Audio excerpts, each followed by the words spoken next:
Hello and welcome to a live Deprogrammed with Keri Smith. I am your host, Keri. Today is November 14th.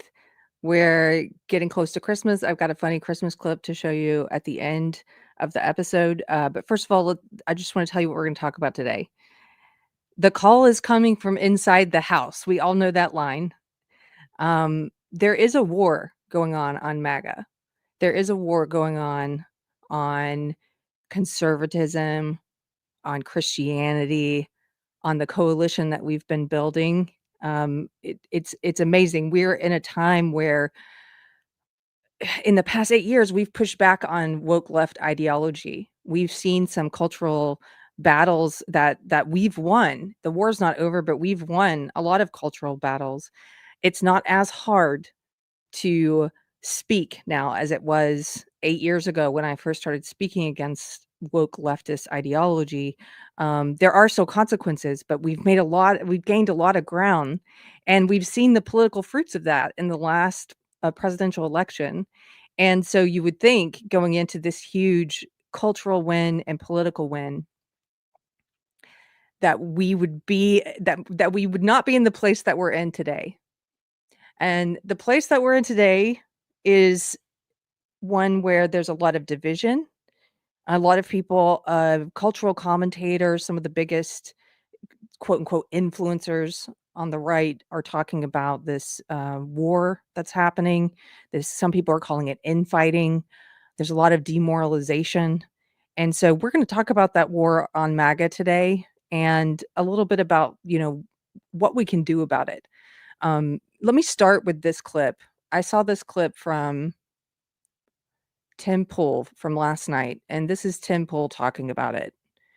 And you can see here, this is a tweet from, I think his name is pronounced Eyal Yacobi. He says, Tim Pool finally realizes that Candace Owens and Tucker Carlson serve a single purpose: to demoralize MAGA. Now, I don't think Tim would phrase it that way, but let's just listen to him in his own words. I'm looking at the violence at Turning Point USA, and I'm looking at Turning Point and Candace, and it is true. Someone at Turning Point was leaking stuff to her, like for what reason? And I'm wondering what Turning Point is doing. I don't hold Turning Point, responsible for what Candace is doing, but I'm just like looking at this and I'm thinking to myself, okay, let me put it like this for all you guys. I don't care if Candace is right or wrong, or Turning Point, and anybody else in the drama is right or wrong. That's fine. People are allowed to do whatever they want. They're allowed to talk about whatever they want. The issue is that at the end of August, where were we as a country? We were here doing our shows, talking news and politics, of course, and preparing for the end of the year special, as we often do. There was a plan, there was a path, and for me, both personally and professionally, things were looking up. The show and everything here, we're growing. We're bringing on good people. We're expanding. We've got, coffee sales are going up, and memberships and board sales and organization. Skate night events we've been doing have been massively successful. So business is good. And politically, we're riding the wave, baby. Trump won. Let's keep going. Don't get me wrong. There were terror attacks throughout the year, but Trump was on track. I texted Charlie Kirk, and I asked him, just following up on the plan for the end of the year, because Timcast IRL does Turning Point's Amfest the past 3 years. It's an amazing experience, and it's an honor and a privilege to be there. And Charlie texted me back, look at me, revealing our texts, saying, let me circle back to the team and get you the details. We'll get it going. Because I said, hey, let's get it set up so we can, set everything up in advance. I've got some other PR opportunities and stuff in the area. And a week after that, they killed him. And so I'll tell you what I'm saying, what I'm feeling. That moment before Charlie was murdered, there was a path that we were on that was promising. Now, 2 months later, the narrative has turned into conspiracy drama about Charlie Kirk. If Turning Point was involved in it, references to Jewish donors pulling out and how Erica knew everything. And that's the narrative the #1 podcast has given us. Candace can talk about whatever she wants. Same thing with Tucker Carlson. I will defend. No one has an obligation to hold my views or do what I want them to do. I'm not saying Candace should or should not do anything. My point is the audience effect of what I'm seeing. It felt like we were focused. Yes. Trump needed to win. The agenda needed to continue. Now, what do we have? Well, half the people are tweeting about the Jews. The other half are tweeting about how Turning Point killed Charlie. The #1 podcast is just basically covering the true crime aspect of an assassination of Charlie, the assassination of Charlie Kirk. And I'm just like, focus is gone. Was Charlie really holding all of this together? Maybe. Seriously. And focus is gone. And it seems like H-1Bs with Trump, Chinese visas. And I'm just sitting here being like, wow, someone took a sledgehammer to the right coalition and splattered it. Yep. And like goop sprang in every direction. We are all now completely dejected and ripped apart. Forgive me for being a little bit blackpilled on the issue. But then I take a look at that and Gen Z basically saying we don't care. And I'm like, okay, well, we're losing the younger generation. They're not pro-Trump. You've got the biggest right-leaning podcast is basically just true crime now. And again, I'm not saying that Candace doesn't have the right to do that. They're mad at Tucker for interviewing Nick Fuentes, and he has every right to hold the opinions he wants to hold. I'm just saying right now, we are fractured. Yep. And the left is not. They're still up to their schemes, still doing their thing. It's demoralizing. It's completely demoralizing. Okay, so there was a lot there. It is demoralizing. Now, we're not all dejected. I see Therese in the chat. Give it up for Therese.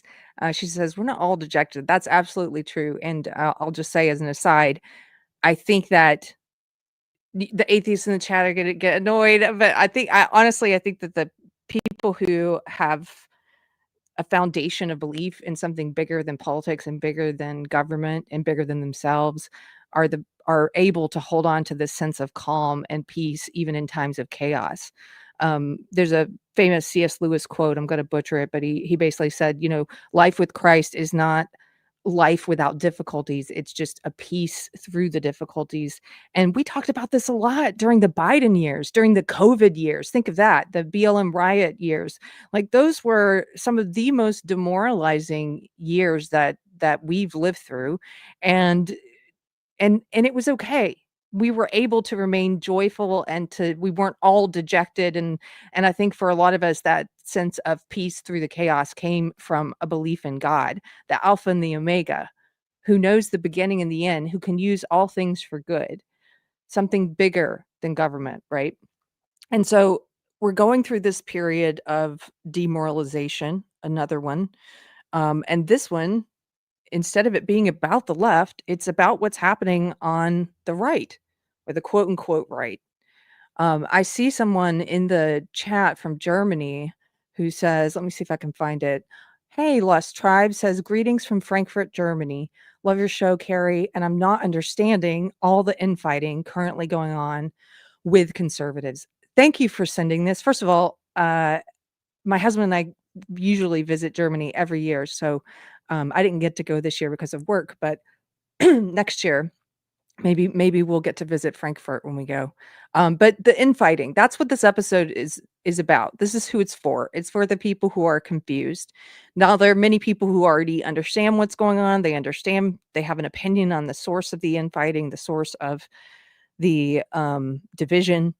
And it's not really for those people. This is for people who are like, what's going on? I'm trying to make sense of it. What's happening? So I appreciate you saying that. I see your super chats. Thank you so much. I'll read those in a second. I want to get into this a little more. So let me share this. This is also from Tim Pool, a tweet of his about something similar, about what he's talking about. And he says, Candace Owens' drama is probably the most demoralizing shit ever. It's true crime soap opera drama that isn't helping anyone. It's not advancing policy goals. It's just shock content retardation. It is. It is. It's actually worse than that. I mean, I commented to him. It's worse than that because what's happening is it's not just there's this fraction happening on the right and all this shock entertainment stuff. sensationalizing stuff. But it's worse than that, because there's actually like a lot of innocent people whose lives are being put in harm's way because of some of it. So to be those people, I can't even imagine what that's like. Some of the targets of Candace Owens, for example, have received credible death threats. There's been an arrest of one of her crazy cult followers for making these threats. I don't know. I can only imagine what that's like to have to worry about the safety of your family, and there's this person out there who's pretending to be part of the right, who's making you a huge target, on the number one podcast in the world. So, but he's right. He's right about it being demoralizing. I wanted to show you another very influential person on the right and how they characterize it. This is from Matt Walsh.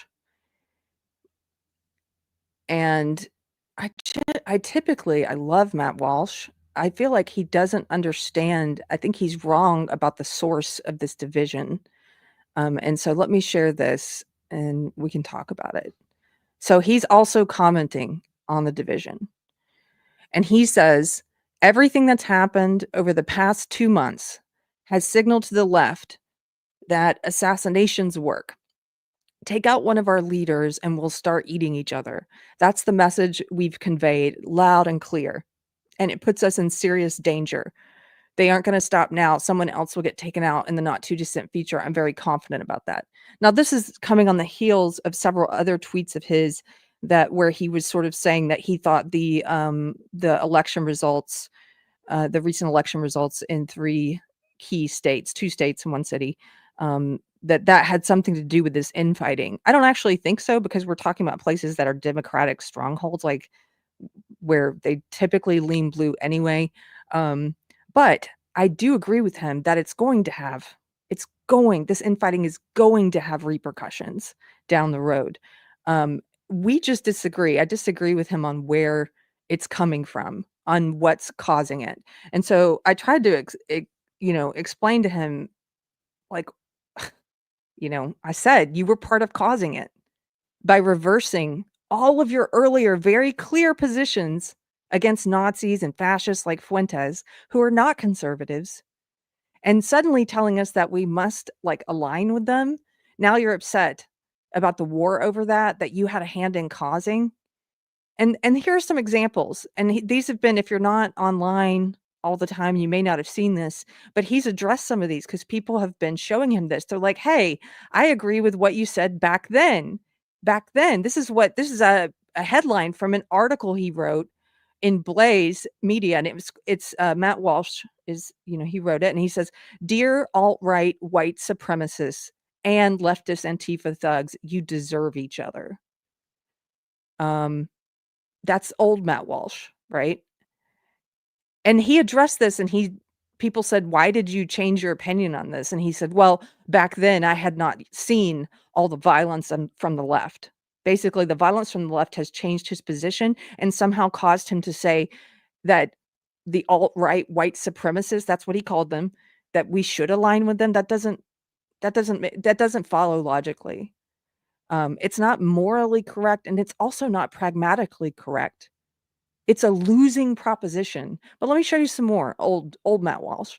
This is what he said back in 2019 to Michelle Malkin. Michelle Malkin was basically trying to massage Nick Fuentes and the Groypers, and he called her out for it. And he said, "Hi, Michelle Malkin.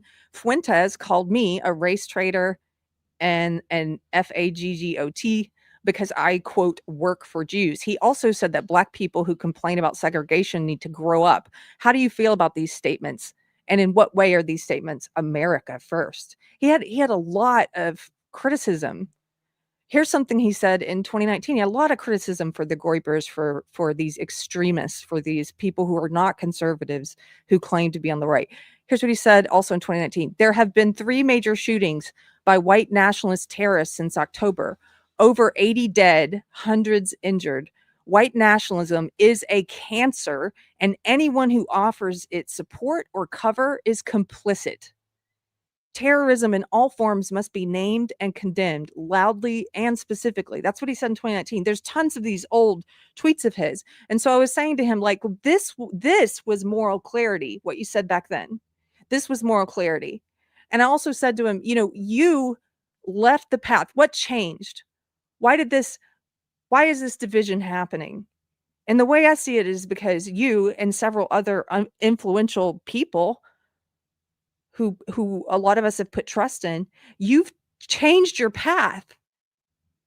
We didn't change our position, you did.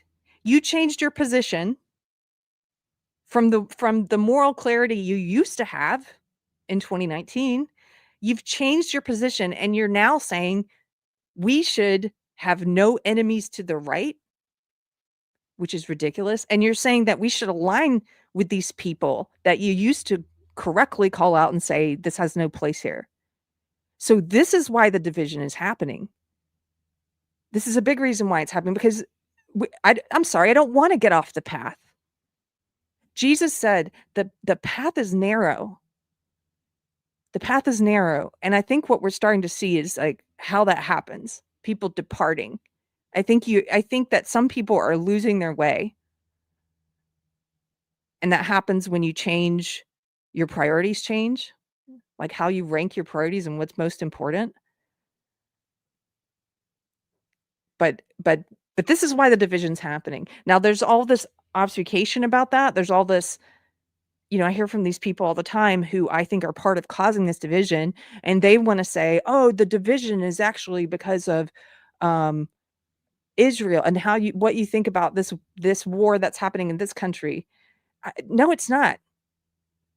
To me, that's a Mott and Bailey. That's sort of like, so you just want to pull, or it's also kind of gaslighting. You want to pull our conversation. Every conversation has to be about that. I don't really care about that. I actually agree with Matt Walsh, who said several times he doesn't care to talk about what's happening in other countries. It's about this change of direction and this change of path. It's about people with lots of influence who have started saying that in order to beat the left, which is weird because we've already been beating them. We've had all these successes, and they're saying now, in order to continue beating them, now we need to change what we've been doing, and we need to become like them. We need to become like the left. I absolutely reject that. It's not just morally wrong. It's also pragmatically wrong. It's a losing proposition. You do not win on that. And that is demoralizing. Yes, to a lot of people. I want to show you something else that's demoralizing. So this is another recent message. This one was posted by Candace Owens, and this is a great account that I follow. I don't know this guy, but I started following him recently. His handle is War Clandestine, and he said, "Holy shit, there it is. The masks are all the way off. Candace is now encouraging her followers not to vote until we learn the truth about who killed Charlie. I tried to tell you the woke right is a left-wing op to derail the MAGA agenda. Everyone needs to wake up now." And so here she is tweeting. This was this month. This was 10 days ago. She says, "I'm not voting until we learn the truth about who killed Charlie." Why don't you wait till the trial then, honey? Why don't you wait until we get to see the state's case? Not voting. Not lifting one finger, she says. So that's actively demoralizing her audience into not voting. Here's another one, another recent one. And this one is, yeah, let's talk about this one.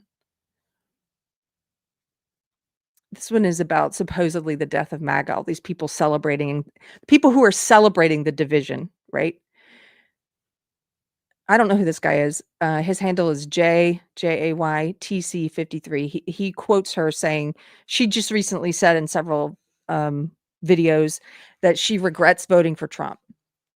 She regrets her vote for Trump. And he says about her, "You are not MAGA, you never were. It was a money train for you." And then he's talking about this post by Natalie Jean Beisner. I mentioned her on Monday's episode. Her handle's NJBEISNER. Quote, "By my own words, Charlie dedicated his life to MAGA. So as his best friend, I'll dedicate mine right now to tearing it down." I mean, that's essentially what she's been saying. She doesn't care. She's going to breathe fire and doesn't care if it destroys TPUSA and Charlie's legacy. This is her latest video, I guess. And look at the headline: "Last call for the MAGA party." Last call for MAGA. That's interesting to me, the last call to MAGA thing, because I just saw all of these woke right accounts tweeting, celebrating the so-called death of MAGA. These are accounts. Let me remind you, these are accounts that pretend, these are people who pretend to be on the right or claim to be on the right.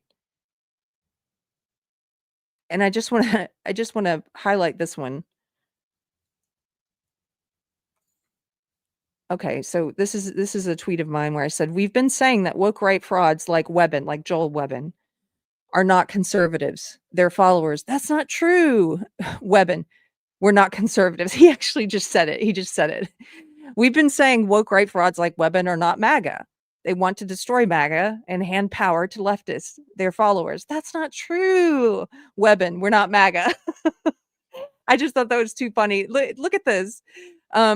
My friend Mikhail Olson highlighted this, one of Webben's recent tweets, and it was him saying, "MAGA is dead. America first is rising. MAGA's dead." And then look at this. Mikhail says, "Wow, this is totally not coordinated, is it? Look at all of these accounts tweeting, 'MAGA is dead. MAGA is dead. MAGA is dead. MAGA movement is dead. It's over. MAGA's dead. MAGA's dead, blah, blah, blah." One of these is Nick Fuentes, of course. If you look at this, it's like a who's who of some of the woke right influencers celebrating the death of MAGA. Yeah, we've been telling you for a while. They are not MAGA. They are not conservatives. Some of them openly say, like Webben in a previous, here, let me show you this. In a previous tweet, Webben said, here it is, "We are not conservatives."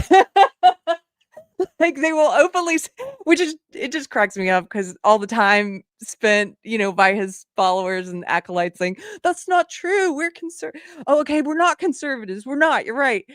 So some of them are openly saying they're fascists. They don't like the US Constitution, just like leftists. They want to see America as we know it be destroyed, and they want to see something different be built in its place, kind of like leftists. They want an end to the American experiment. They want something different.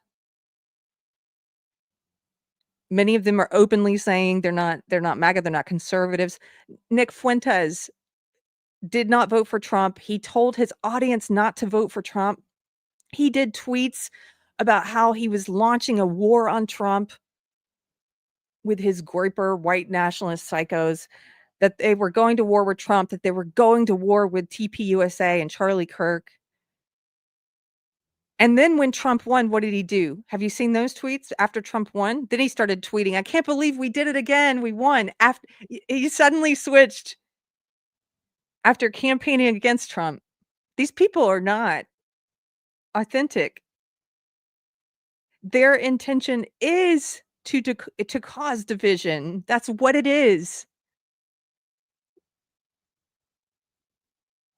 And even if you don't believe that's their intent, you have to agree that's the result.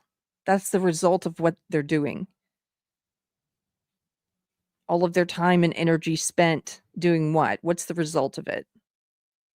It's this growing demoralization, fracture, division, and it's not just a demoralization of their audiences. Like, they're telling their audiences don't vote, or, don't vote for Trump, or don't vote at all, regret voting for Trump. We're not conservatives. They're telling their audience that, and they're demoralizing them. But they're also causing demoralization of people who are not with them at all, who are looking around and going, "What is this?" I've heard from so many people in the past few months who are saying, "I'm just not going to vote anymore. It's just too much. I can't. It's too much for me. I don't know what's happening," and they're not going to vote anymore. I understand it, but I think that's a bad choice, because just like during the Biden years, they want you demoralized. You can't let them win. Screw them. Even when there were questions about election integrity and whether our votes would even count, I always said, we still have to go vote, even if they rig it or what have you. Like, you still have to go. You can't let them steal your joy. You can't let them have that part of your soul, like your heart. Like, you can't let them have that. And so I think that's the incorrect response, is to say, I just give up. I just give up. That's not, but that's happening. People are feeling that way.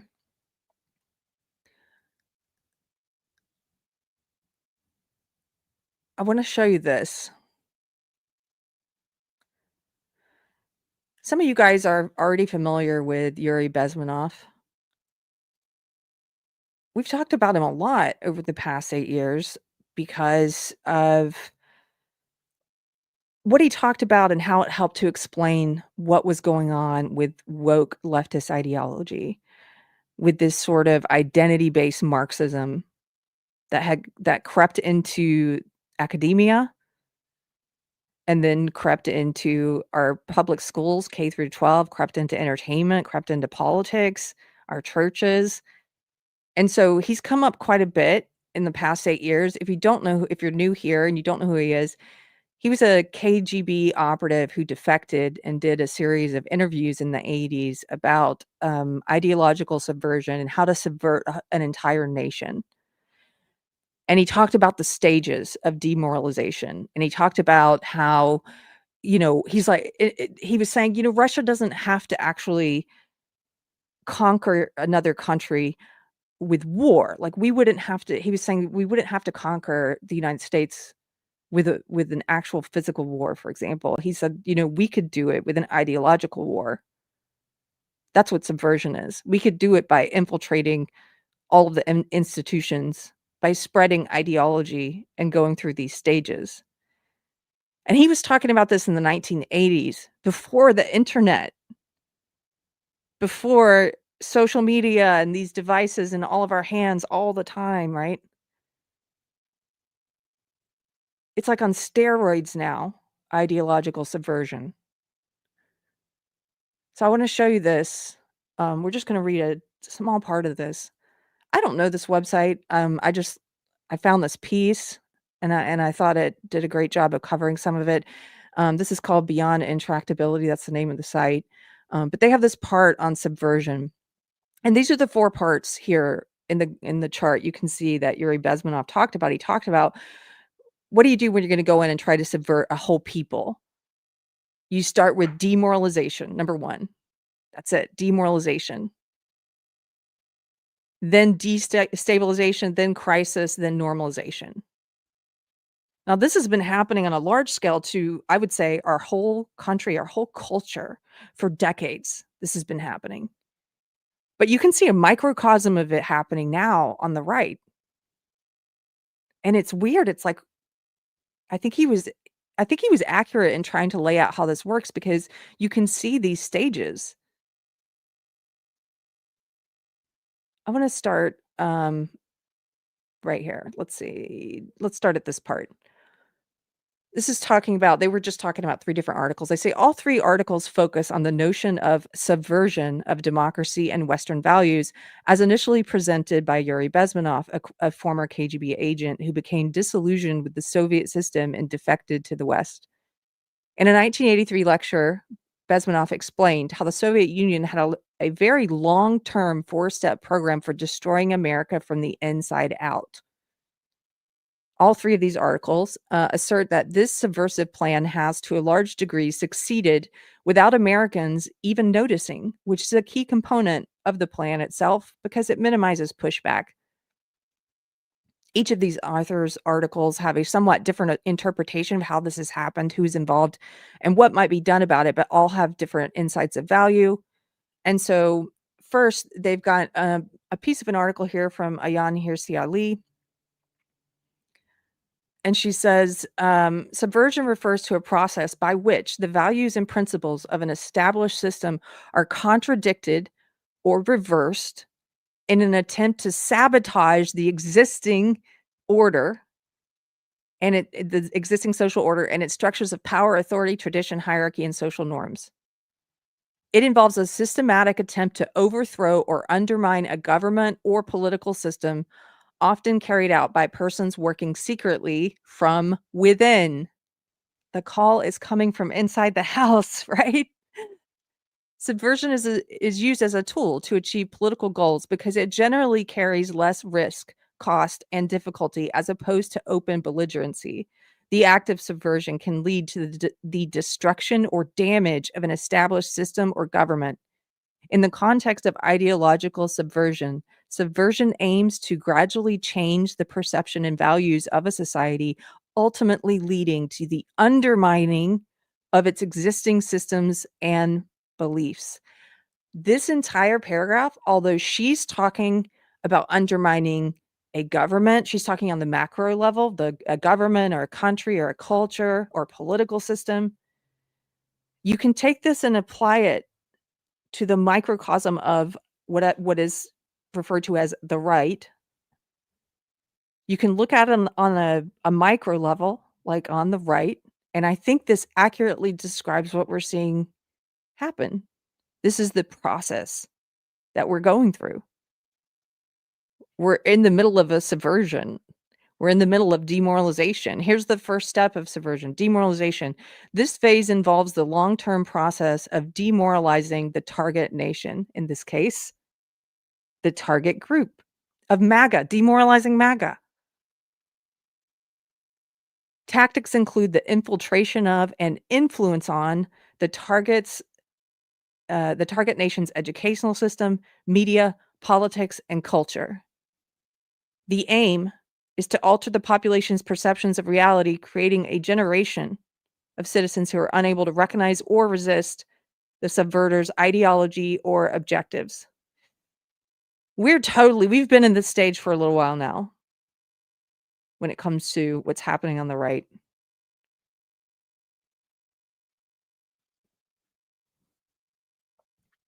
What's the next stage? Destabilization. In this stage, the focus shifts to creating instability. This can be done through the manipulation of the target's economy, politics, and society. Strategies include sowing discord, social unrest, and polarization, usually by exploiting existing divisions. This phase might involve supporting radical groups. This is what's happened. They're telling us we have to support these radicals. That's how we win, is we support these radicals. That's crazy. That's not how we've won so far. That's exactly what the left did, is support their radicals, make them famous, elect them. They let the inmates run the asylum. It destroyed them. It almost destroyed this country. So she says this destabilization phase might involve supporting radical groups, spreading disinformation, #1 podcast in the world, undermining trust in the government and institutions. Now, this has happened, and it's the government's own fault, and it's the institution's own fault. This is why we are ripe. We are ripe to be swayed by any sweet-talking con artist right now, because we have rightly lost all faith in our institutions. They lied to us, they gaslit us, they betrayed us. We went through the COVID years. It was constant gaslighting, betrayal, lying. Everyone who was paying attention had the carpet, like, ripped out from under us. Who do we trust? All these institutions we used to put faith in, you can no longer trust them. That makes you ripe for the picking, unfortunately, if you don't have a solid foundation in faith, in God, in Scripture. If you don't have a real relationship with Jesus Christ, this is my opinion as a Christian, that makes you ripe for the picking, for con artists, for the people in Second Timothy in scripture where he warns us about the people who worm their way into the homes of gullible women and lead them astray, always learning but never coming to understanding. It makes you susceptible to that if you don't have a solid foundation. So I would argue we've already been partially in this stage as well. And then, since Tim Pool mentioned that he sees the assassination of Charlie Kirk being this catalyst, and he mentions, was Charlie holding it all together? Like, why is all of this fallen apart in the past 2 months, is the way he views it. Well, I would say we had a crisis. This is stage number 3, crisis. This stage is characterized by a significant upheaval or crisis that leads to a state of emergency or a situation that destabilizes society to a critical point. The crisis could take various forms, including economic collapses or riots or significant political upheavals, leading to a high uncertainty and fear among the population. Okay, so take this and translate it to the micro level, to what's happening on the right. This stage is characterized by a significant upheaval or crisis that leads to a state of emergency or a situation that destabilizes the right, destabilizes the community to a critical point. I think a lot of this applies. If you think back to what Matt Walsh was saying about why his opinions changed and why he doesn't have the same opinions that he had previously about radicals, about what he called alt-right white supremacists and groypers. He said his opinions changed because of this crisis, of this trauma that we all went through in watching Charlie Kirk be assassinated. It's led to this sense of I think for some people, this political emergency where they're willing to be seduced by this idea that in order to fight evil, we have to change and become like evil, or we have to abandon our principles. We have to abandon our biblical principles, our principles of truth, of justice, of real biblical justice. That we have to get rid of those things, and we have to align with extremists.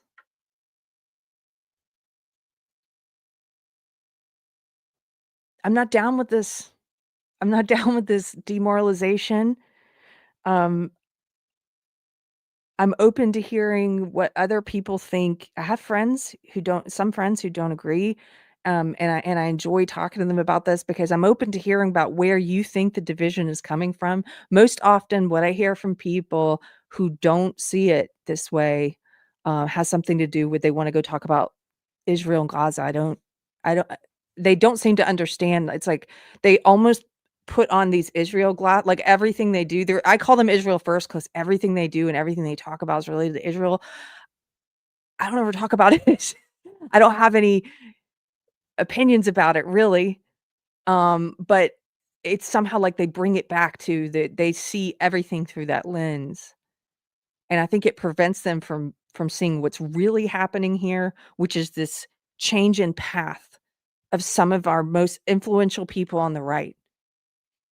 This change in path where they're saying now, no enemies to the right. And, I would argue people like Fuentes are not even on the right. Like these people are the people they idolize and worship, like Hitler, who's a national socialist.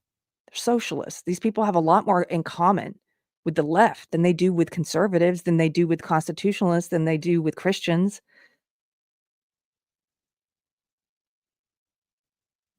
But I think it makes it so this whole Israel, that's like sort of like their pet obsession. It makes it their thing where they can't talk about anything else and they work it into every conversation and they're obsessed with it. A bit like a schizophrenic and how they usually have a favored topic that's central to their delusion that they bring up all the time. I'm not saying all these people are schizophrenic. I'm saying it reminds me of that trait of schizophrenia where that topic is always at the top of their mind. That's all they can think about and talk about.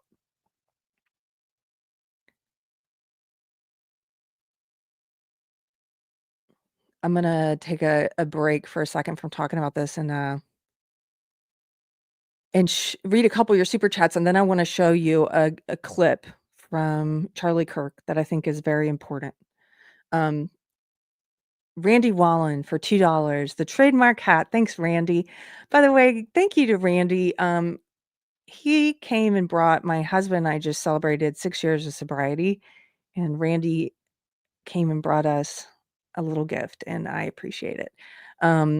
Randy for $10 says, coordinated psyop, paid for by the totalitarian menace that seeks to enslave us all. Yes, ugly distractions that keep us from concentrating on the real menace. Read Data Republicans, the new pluralists. I will. I love Data Republican. Thank you so much. I completely agree. This is all happening on purpose. This division is happening on purpose. And, we keep coming back to lately the verses in the Bible about you shall know them by their fruits. And that's because it's so relevant right now. It's always been relevant.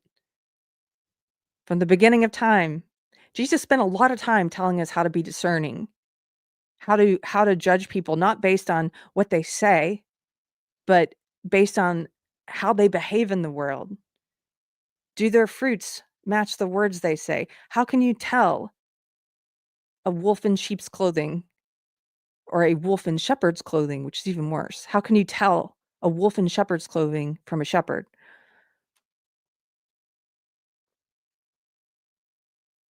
Oh, Randy Wallen for $10. When we incessantly comment on CO, etc., the more the totalitarian menace advances.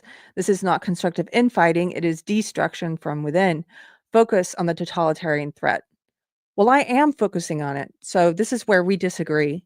We're not going to get anywhere by ignoring it. This division and demoralization is happening whether we like it or not. And if we ignore what's going on, I read a comment from someone at the beginning from Germany who said, I don't understand what is happening. And just like when you're raising children, if you don't give them a belief system, if you don't teach them like right from wrong, how to be discerning, somebody else will give them that belief system. Somebody else will fill in the blanks for them. And there are a lot of people right now, like I know that you understand why this is happening, Randy, and that these people are fake. But there are so many who do not understand. There are so many who have been seduced by these frauds, by these anti-conservative, anti-Christian frauds. And I think the time for ignoring it is over. I don't think it can be ignored. So until it's no longer here's the thing. If the after we lost faith and trust in the institutions, which we should have, because they betrayed us and lied to us and gaslit us, new media was taking on greater importance. And a lot of people started putting trust in these different influencers and new media figures. People like Matt Walsh, people I've mentioned on today's episode. And some people, I would say, put this sort of unwavering faith in them. That's different than trust. They put this faith in them. In the same way they used to have faith in institutions, they put faith in these new media figures to help them sort right from wrong, what's real and what's not, right? They put faith in them, which is wrong. You should never put faith in a man, in a person, in a woman, you should put faith in God. Trust is different. Trust is built, it's earned. And if somebody does something to betray that trust, it's easier to walk away and say, whoa, like you betrayed my trust, I'm leaving. That's hard to do if you have faith in them. If you've made an idol of them, that's harder to do and to walk away when they start to lead you astray. If they start to lead you astray. And so if some of these very influential figures were, I would say, squashing this, we wouldn't be in this predicament. If these influential figures had not left the path they were on, Matt Walsh, for example, we wouldn't even be having this discussion, this debate, this division. He was very clear for years that these extremists are not part of the conservative movement, and then he changed his position. So because they failed for various reasons, I don't know why. Maybe I think they see it incorrectly. Maybe it's this crisis point we reached that caused this feeling, this sense of urgency, this state of emergency, where some people perhaps thought, oh, we've got to change the way we do things and the way we think, and we got to change priorities now. We've got to become like the left. I don't know why it happened. But the most influential people on the right have not been squashing this like they used to. They've been doing stuff like Tucker Carlson, bringing on Fuentes. He didn't bring him on for a hard-hitting expose and interview. He brought him on to pamper him and present him to mainstream conservatives, to normies, to present him in this false way. I've heard from so many people who are not online that much who've said, wow, like if I hadn't seen those clips that you've shared of Fuentes or the stuff you've said, all I saw was if all I had seen was the Tucker interview, I would have thought this guy was great. So these very influential figures that some people have unfortunately put faith into instead of trust, we're in this predicament because of them. And we don't get out of it by ignoring it. I don't think we do anyway. I don't think that's working. Randy also for $5 says, don't align, mock, and then ignore. Mocking is good for this. It is very good. Total focus on the totalitarian menace behind it all. Yeah, but it's all together. This is the totalitarian menace behind it all. Like, they are working for leftist power. The end result of this demoralization, the end result of this, if it's not stopped, is destruction of MAGA, and it is handing power back over to leftists. And the other thing about this is it's not just the political consequence. It's not just the election. Like I said, this is strategically very stupid because we are going to lose elections. We're going to lose the next presidential election if we don't course correct, which I never would have thought after the Trump one, riding so high. I'm like, I can't imagine that we're here now. It's going to have political consequences if we don't course correct. But worse than that is the toll it's taking on young people and on people's souls and on their hearts and minds. I have been, as some of you know, for the past 8 years, I get a lot of messages from parents who, and sometimes we do whole episodes on it, parents who ask me, strangers who reach out across platforms. Sometimes it's people I know, sometimes it's strangers. And they ask me, I don't understand what's happening with my child or my adult child or my teenager. And it's basically questions about their children being sucked into woke ideology, into woke leftist ideology. I still get those calls after, I think I've mentioned this previously, after the assassination of Charlie Kirk. There were many people on the left who woke up. That was their waking up moment. But then there were equally a lot of people on the left who doubled down. It was one of those inflection points where they doubled down, and I talked to a mom whose child cut them off after that and said, I'm not going to have any contact with or be associated with any friends or family who support Charlie Kirk or the right and blah, blah, blah. So I've still talked to parents who are dealing with that woke leftist indoctrination of their children. But let me tell you, in the past 3 months, I've been getting calls now, this is new for me, from parents who are saying, my children are being pulled into this Groyper Fuentes cult. My children are, I was worried about protecting them from the woke left, and I didn't even see this coming. Moms for Liberty, for example, the organization, some of those mothers have been talking about how they've experienced this with their own children, where they did not see this coming. And they're saying, what kind of clips can I say? It's almost like you need a deprogramming for people being pulled into the woke right now. And it's young people. And this evil ideology is just as destructive for the soul, for the mind, for the heart as woke left is. Woke leftist ideology, I think we all can agree by now, women were more susceptible to it because it perverted people's empathy, meaning it took their empathy and it used it for wicked ends.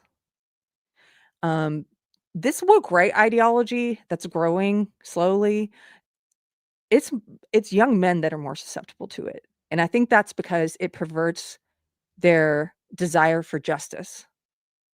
It takes their desire for justice and it twists it towards wicked ends. So it's like very similar to what woke left did to young women, perverting their empathy, twisting their empathy towards wicked ends. It's this woke right ideology is doing the same for young men, but it's perverting their desire for justice and twisting it towards wicked ends. And my husband and I were talking about this, and I'm trying to figure out how to articulate it, but this is the way I see it. It's sort of like, how they say, like, the devil found a new trick, but ultimately the devil never finds a new trick. He just finds new marketing. He just repackages the same old thing. And it's almost like the devil presented this one bad way of being in the world, of looking at the world, interpreting the world, and being in the world. And this was woke leftist ideology, in this very evil, upside down way of interpreting the world and being in the world. And a lot of young people got corrupted by that. It was damaging to lots of young people. Um, and now, after decades of that, people started waking up and saying, wait, this is not the way to be in the world. Woke left is not the way to interpret the world or the way to be in the world. So they started waking up.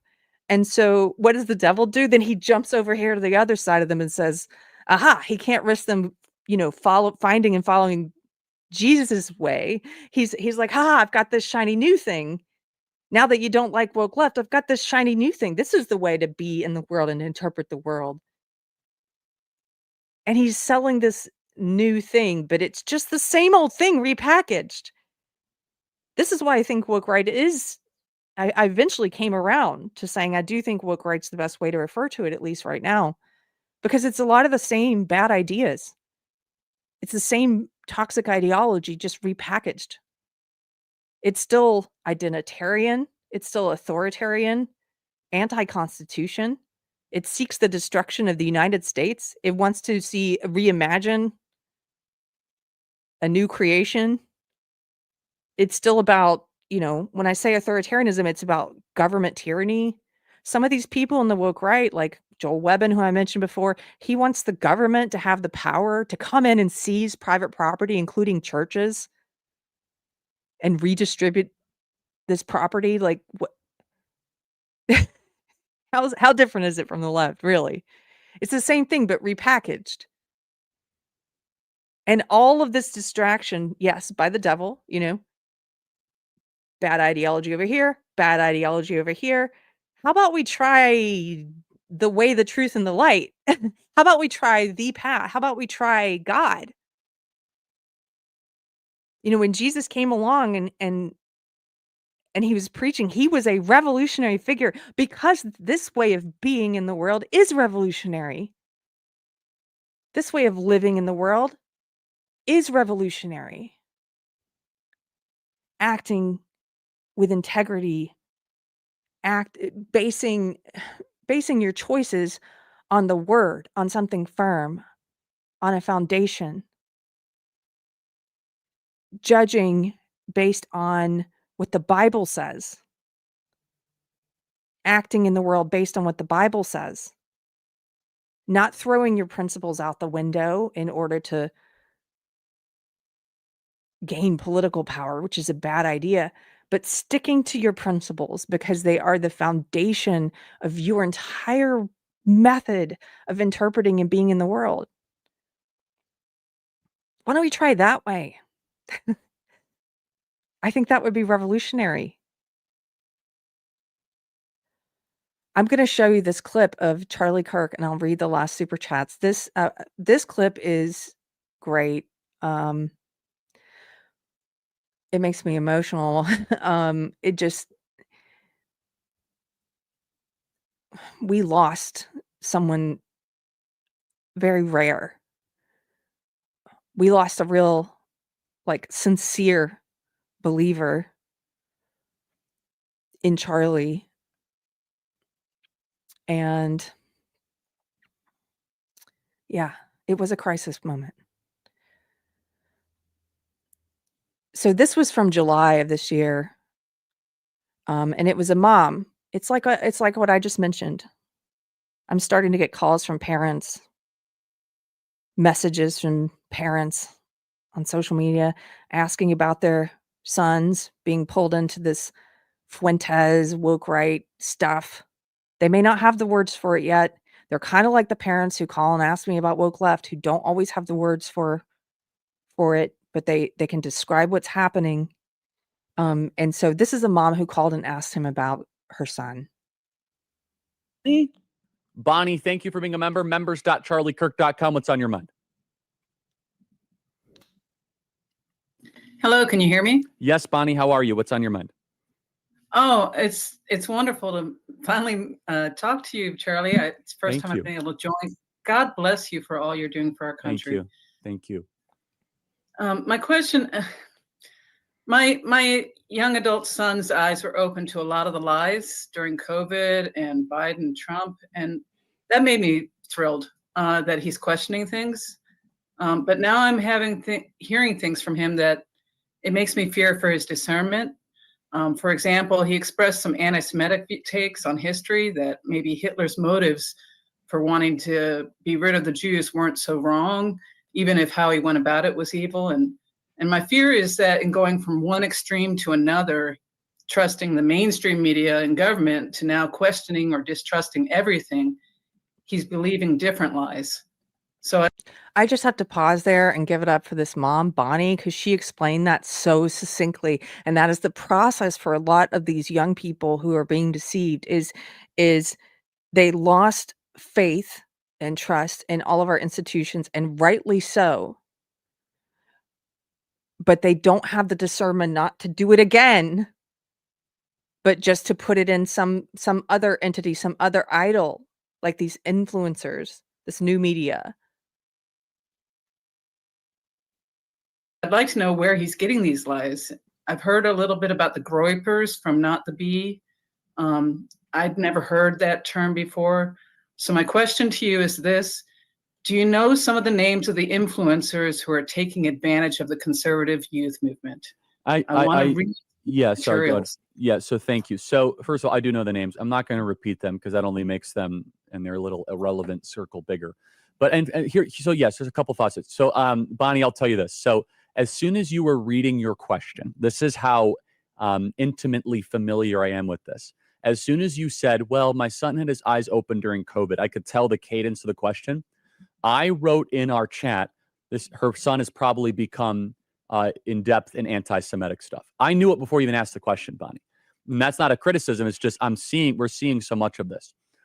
And so this is a huge challenge because, of course, we should question and we should find baseline truth. However, if you dig so deep past foundational reality, you start to, all of a sudden, it becomes very transgressive. It's addictive because it becomes so taboo. And so, for example, Holocaust denial is illegal in Europe. Should it be illegal? No. Is it repulsive from the pit of hell? Yes. And this is a major challenge it's mostly young white men. I'm guessing that your son's a white man, I'm guessing. And yes. Just shot in the dark. Now, one of the reasons why it's a challenge for young white conservative disposed men is because they feel as if they have to keep on peeling back the onion to find a conspiracy when in reality there might not always be one. And sometimes I just want to pause that for a second. I think that's so appropriate to what's happening right now, and the number one podcast in the world doing this sort of like addiction to peeling back the onion and going down these bizarre rabbit holes where you're putting real human beings' lives in harm's way. And it's almost like trying to sensationalize this horrific act and turn it into a Netflix drama in real time, but with no basis for there's no basis for it. Continue. Searching in the wrong direction. Social media then pushes it. And then, of course, people then call for censorship of it. And so everyone gets confirmation bias when they see anything. So here's one of the major problems. One of the major problems is that a lot of these narratives appeal to secret knowledge, otherwise known as Gnosticism. At the core of so much of the Jew hatred and the anti-Semitism is an appeal of Gnosticism. We have secret knowledge, and there's this dark alley that the search for secret knowledge can go. And of course, you know this on this program. We've never been an apologist for everything that the Israeli. I want to pause right there because he's talking about a Gnostic cult and this idea that there's secret knowledge that you don't have evidence for. That's this secret sources. It really, again, makes me think of what's happening right now with a lot of Candace's allegations about people and how it's all based on, supposedly alleged secret sources and Ghost Charlie coming to her in a dream and telling her this, and that's how she knows. And it is a bit like a Gnostic cult. That is the description of one, is this secret knowledge government has ever done. But anyone with a decent moral compass should reject the scapegoating of Jews. By the way, you want to talk about low IQ, just such sloppy, shallow, reprehensible behavior, blaming an entire group for all of your problems.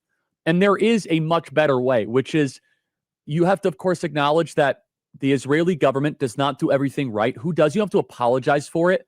But number two, they're not to blame for all of the world's ills either. This particular affliction blames the Jews for everything. There is knowledge, they say, and by the way, there is knowledge that is secret and correct. Like 15 years ago, immigration is a disaster for America. They don't integrate and they exploit our system. That was basically secret knowledge as well. It was secret knowledge to simply say that white men are discriminated against college. However, at times, and we see this with the Jew hatred, there is just this momentum that is occurring where people think that they're onto something, but in reality, they're not. Yes. And unfortunately, these are a lot of people that need to be told to start taking responsibility for their own actions and don't blame other people for your problems, especially a group of people that is 0.02% of the world's population. And here's where it gets people very angry. It is fundamentally a liberal attitude to blame other people for your problems. The Last Rodeo, Angel Studios' newest family blog. I just thought that was so relevant to what's going on right now. He was never apologetic about condemning this extremist crap.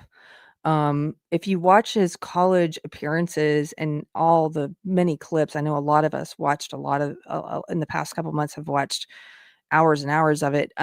He saved his most righteous anger and contempt for the Groyper types, the Nick Fuentes types. They did launch a war on him. They did go to all of his events, and they did, try and attack him at the events and confront him. And he reserved his ire for them. If you go back and watch some of them, so I just thought that's really relevant to what's happening right now. I don't entirely know how to answer the question yet about what advice to give parents whose sons are being pulled into this cult. I think a lot of it is going to overlap with the advice I give to parents whose kids are being pulled into the woke left cult. A lot of it clearly is going to be applicable to both, but I have to spend a lot more time thinking about this. And if you have advice for those people, feel free to put it in the comments. If you have things you think I should read, if there are people who are already doing this kind of work, let me know. I'd like to check out their channels. I'm gonna thank a couple more people, and then I've got a funny clip. We want to end with something, since this was a heavy subject. I want to end with something light-hearted today. Lise for $2.99. Thank you, Lise. Thanks for being here. Hey, Dr. Michael Jones. I got to have you on the show soon. Dr. Michael Jones says the Qatari grifters, the new Legion of Doom. Yes, that's exactly what they are. Skillet Actual, hey, what's up? For $10, says we need to start speaking in very plain language and calling things what they are. Yes, truth, just truth. Leftists are not liberals. They're communists. The woke right are leftists. All of them are evil. I agree. Randy Wallen for $10. Thank you, Randy. Says incredibly high stakes, lame duck present who isn't great and defining MAGA isn't great at defining MAGA and is making unforced errors. Yes, that's true. Distrust in institutions. Yep. And you know what? Him stonewalling on Epstein and changing his position on Epstein did not help at all. I would never say something ridiculous like I regret my vote for him. But that did not help. That was one of his errors. Distrust in institutions, ripe for a color revolution. Opportunity cost is real. Fight wisely. Absolutely. WG for $20. Hey, WG, great topic. Keep up the great work. Thank you so much, sir. And Alex, hey, Alex, for 1999 says, one of the explanations I saw today was that Tucker was thinking bashing Fuentes obviously isn't helping, so I'll give him time to air his bad ideas.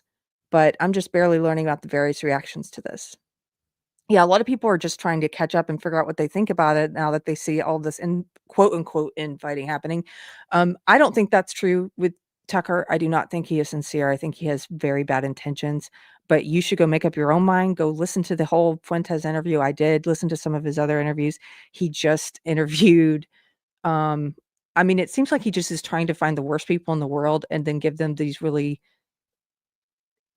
what would you call it, like PR makeover interviews. Like he just brought on this this Islamist who was saying that the slaughter of Christians in Nigeria is not really happening. He's also someone who pampered Andrew Tate, who's still facing charges of sex trafficking of women and sex with a minor. And he brought that guy on and pampered him. And that's me. I've watched enough now I have made up my mind about him. When he talks about how he was clawed by a demon and it left claw marks on his back, which is something he's talked about a few times. I think the demon may have won. I don't know. But, I know people make fun of him about that. And I'm like, I don't know. They make fun of it because they don't think it's real. I'm like, I think I might think it is real and that the demon got him. But we'll see. Randy Wallen for $5 says, wise words, CK, Charlie Kirk. I know the names, but I'm not going to share them and expand their relevant circle. Smart to heed his sage advice. Yeah, I don't know about that anymore. It depends. Everybody knows their names now anyway, because they're now Fuentes, they're being platformed and not just platformed, they're being promoted and pampered and pushed on conservative audiences by Tucker Carlson, one of the biggest podcasts in the world. So I don't know. And he didn't always refuse to name them. He did name them on Twitter quite often. I think it's hard to say. Like, I'm still figuring out how do we get out of this? How do we get out of this psyop? How do we get out of this demoralization? You got all these powerful influencers who are leading people astray, or at the very least, who have changed their position and not willing to call this out now. And so, how do you get out of it?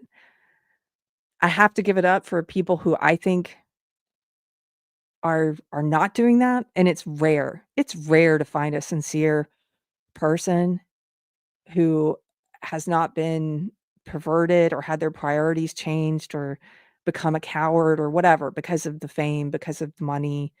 But there are a few of them, and I really have to say thank you to people like Seth Dillon, Joel Berry from the Babylon Bee, Ben Shapiro at Daily Wire, Ali Beth Stuckey.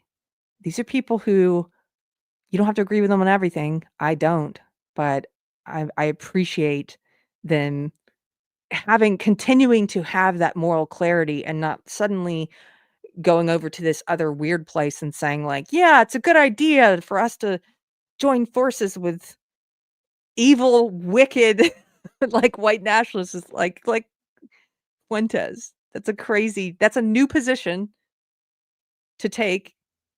And then you want to ask why there's division. It's like, you veer from the path and then you get mad that everyone's not coming with you.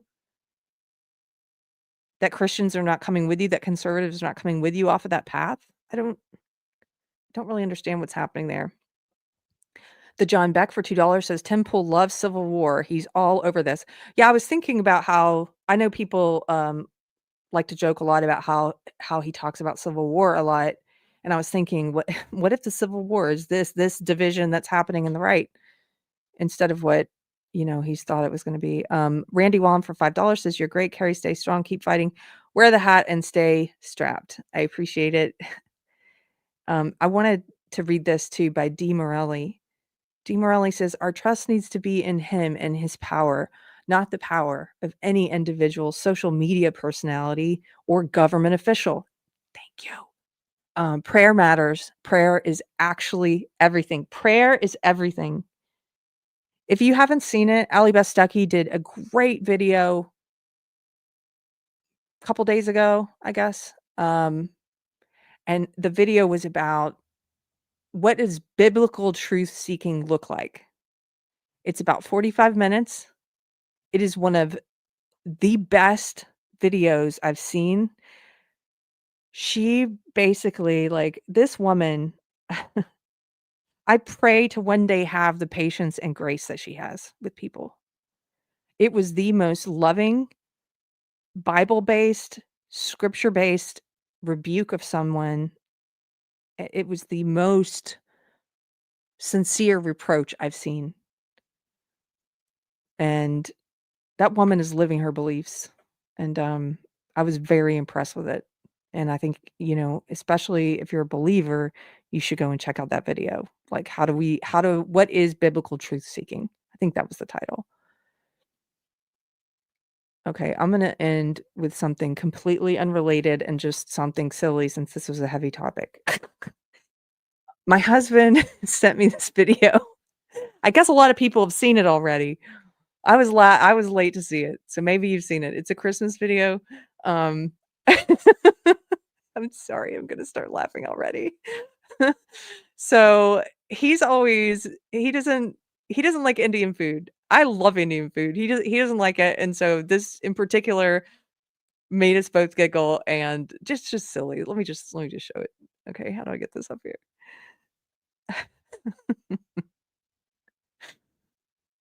Okay.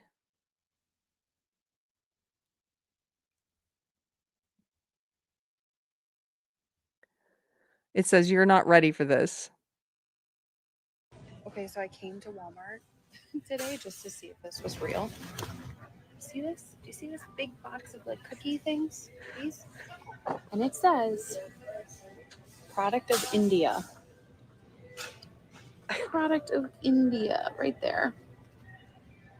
I don't think you're ready for this. So India, if you don't know, notoriously doesn't have the same food hygiene standards in some of their restaurants and food eater places where food. Anyway, just for people who may not know. I don't think you're ready for this.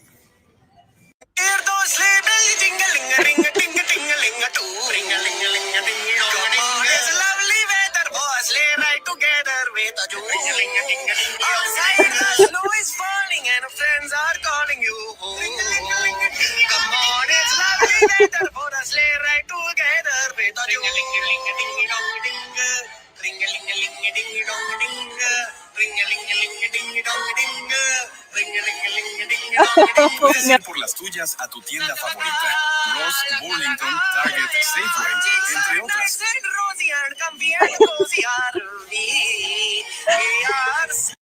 So stupid. Oh no. Oh no. Therese says there's a whole YouTube channel of these songs. Oh my goodness. I'm gonna have to go check it out. Merry Krishnamas. Merry Krishnamas. Oh, I have to tell you guys a funny pun. Last thing I'll say before I leave. I was messaging with someone, a Jewish friend, and they were saying something about a celebration, and I tried to type Mazel Tov, and it came out Mazda Tov. Mazda Tov. That's how it's what did the Jew haters call it? Goys.